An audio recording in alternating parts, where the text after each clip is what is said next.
Welcome back, YouTube. We're here on Sunday, week 4, February 2029. Let's see. Got a Payrod's request from Ron Nemeth. Not bad. I may bring him up and let him tag team with Dolph, considering we just got Dolph back. And I about never got him to come out of retirement. I may pair a feud up. You know what? I am.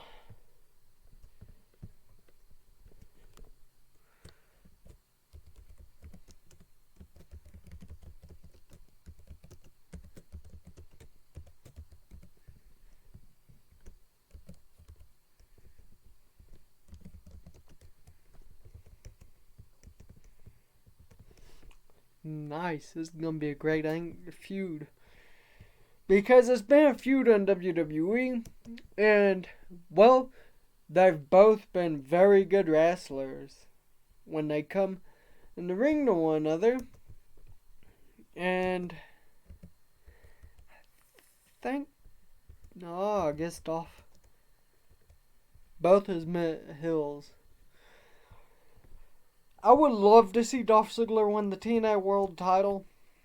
Originally, here was my plan. We'll have to go up to have to go up way high on it. Not really. I was gonna have Edge lose it to Brock Lesnar, just like I did. Ace Austin win it, then Bryan Danielson win it, Ace Austin win it, and then that's when I was gonna conduct a briefcase contract and introduce it, and have Dolph Ziggler cash in right after Randy Orton won it, and then a couple weeks later have Randy Orton win it, Seth Rollins win it from Randy Orton, Ace Austin, then Ricochet, then Ace Austin. But them changes got took off because I believe Dolph had got injured or something. Somebody had got injured. Let me see. I think it was his broken jaw that put him out of that title. Let me see when.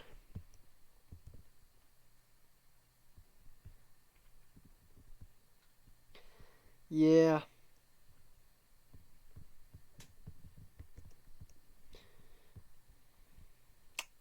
Okay, I'll go to Thunder. We see AJ Styles here for a 95. He opens the show to Thunder. And then we see Ace Austin. He's here on a 100. I think this is an angle of him arriving. Raven enters his limousine backstage. And just as he's about to take off, a giant truck speeds into view and slams right into the car, right about where Raven is at. Then Ace Austin defeated Jay White with the House of Cards for an 82, which is not bad, dang. The Miz defeated Chad Gable by pinfall with a skull-crushing finale, and then out of nowhere, Dolph Ziggler attacks The Miz with a chair. 74, not bad. Jamie Hayter is here for an 85, and she's talking about how she wants her title back. Ace Austin is here, and he arrives to the arena. The Rock is here backstage, and The Rock is telling Ace Austin that he could really help him out in the long run for a deal. But our first match is The Miz versus Bryce Donovan. And The Miz defeated Bryce Donovan even though Dolph Ziggler ran in and attacked The Miz. And he also sat out by ringside. 66 isn't bad. But Dolph Ziggler attacks The Miz and leaves him. 76, not bad. Ace Austin defeated Dustin Waller with an Aces High for an 81. Not bad. It got an 89. Not bad at all. Okay. we start to show up with Montez Ford saying he wants to face AJ Styles at Turning Point. Liv Morgan and MJF is backstage and they're in a romantic angle.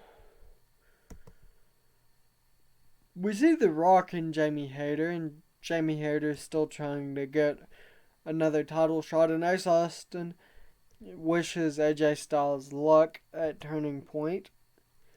Then we see Athena defeat Alice Crowley with an O-face for 68. We've got to get Alice Crowley a thing. Dolph Ziggler defeated Claudio Castagnoli with a zigzag. And then The Miz came out of nowhere with a chair and started beating Ziggler down. We see Kerry Bristow defeat Candice LeRae for 50, not bad. Then Christian Cage comes on and says that The Miz and Dolph Ziggler will have a tag team match where The Miz will be in one corner and Dolph will be in the other for 79.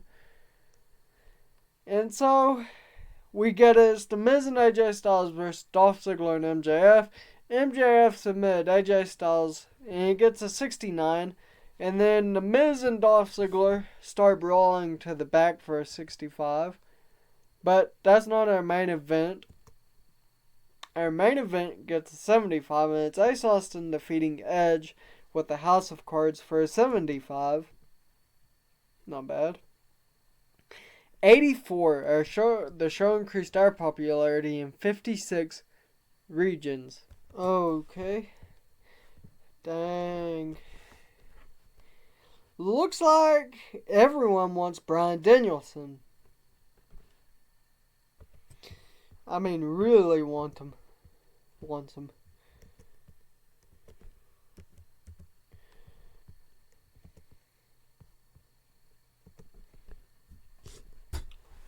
Let's see.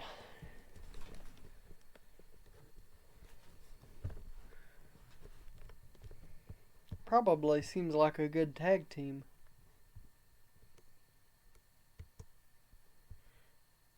Ooh, no recorded dot. Ready to crap up. There we go. Okay. So we have 3 teams that we can put, we have 3 teams that we can allow to randomly team. Because I don't think anybody's on a tag team yet. No. Ryan Nemeth is holding the X Division. Sam Shaw is going strong with their Global Force Wrestling Championship. The only thing is, he doesn't defend it all that much. Not bad. I could get used to that kind of roster. Ooh, we're doing pretty good on prestige and momentum. Let's see.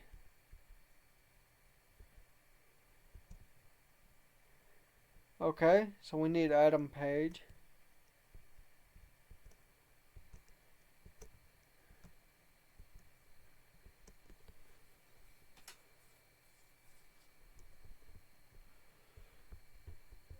Okay. 24 million viewers. Dang. Actually seems pretty good.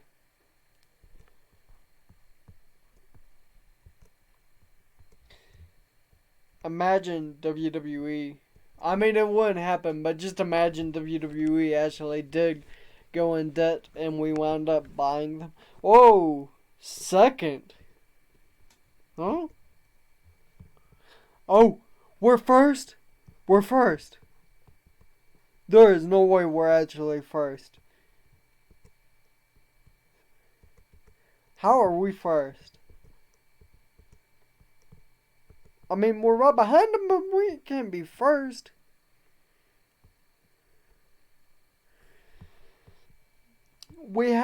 So I have been doing, sending a bunch of my low talent roster over. Like Tatum Paxley we sent over, and maybe they'll put her in a match or two and she can gain a little bit more popularity.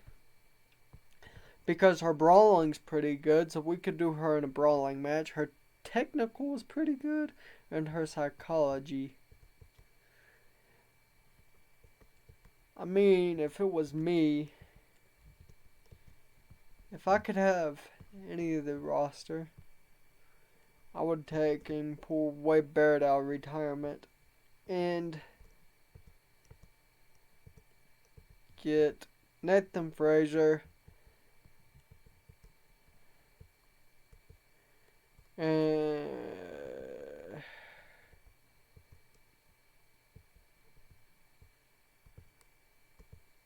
maybe Caden Carter.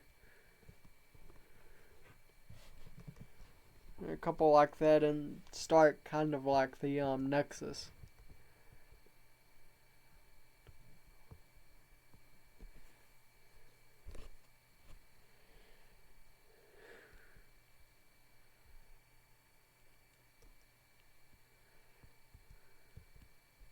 What? Actually see. There's a couple wrestlers that like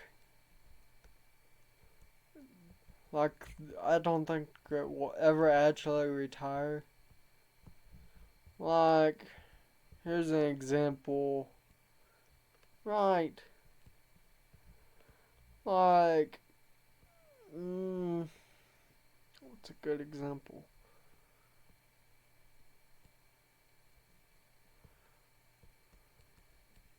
Well, I'll tell you a good example. RVD. He's been wrestling for going on 30 years. And he's not retired. But he's, in my opinion, a far better wrestler than Chris Jericho. Especially at this time and age. Chris Jericho isn't the greatest of all wrestlers. And that's coming from somebody who used to love Y2J. To the point where before Chris Jericho started using Judas, I did some pro wrestling work. Backyard pro wrestling work. I used Judas as my theme song. And just a couple months later, AEW started promoting All In.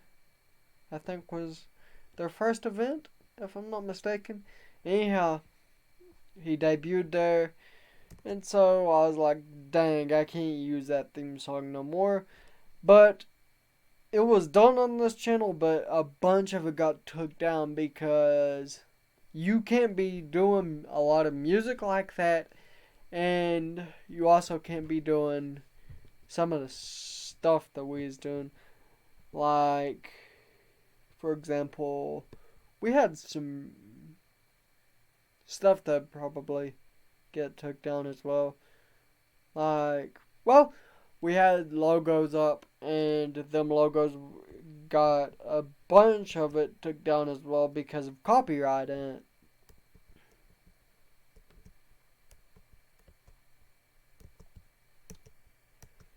But mostly due to music. I mean, after that, we did start doing it again, and I started using some of Jeff Hardy's old theme songs from TNA that he really didn't use for very long. Like, there's a song called Resurrected, and I started using it for a while. And we just got to a point where we said, you know what, we're done with it. We can't do it because we would get more videos took down than we could put out. And we did a bunch on this channel, but we also did a bunch on another channel. And that other channel got, like, banned for it. And so we just stopped.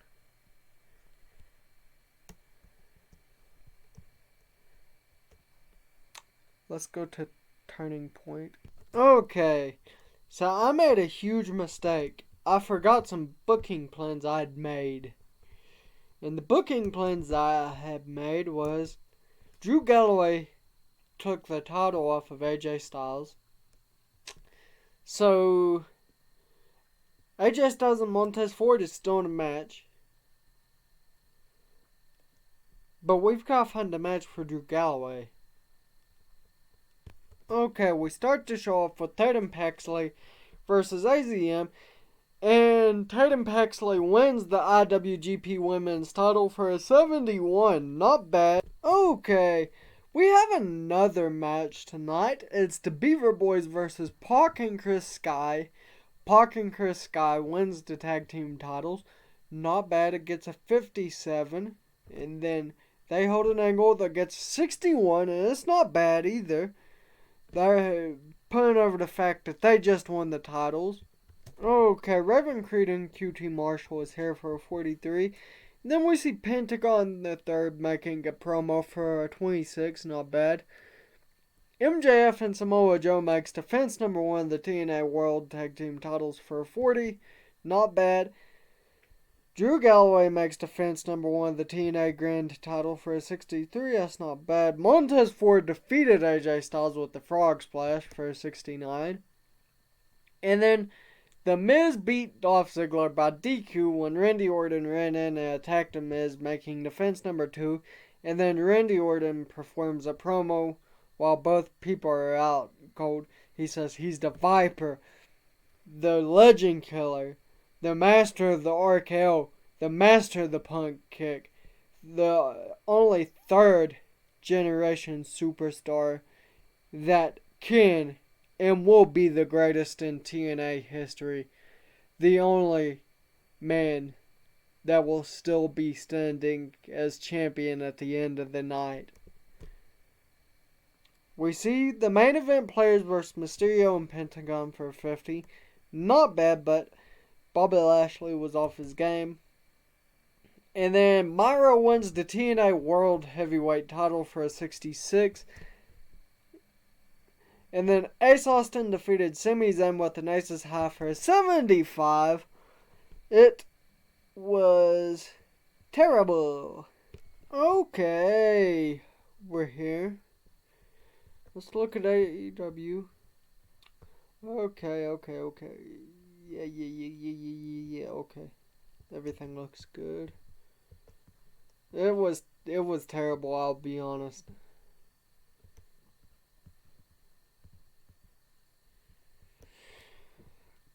But we're going to stop it here today.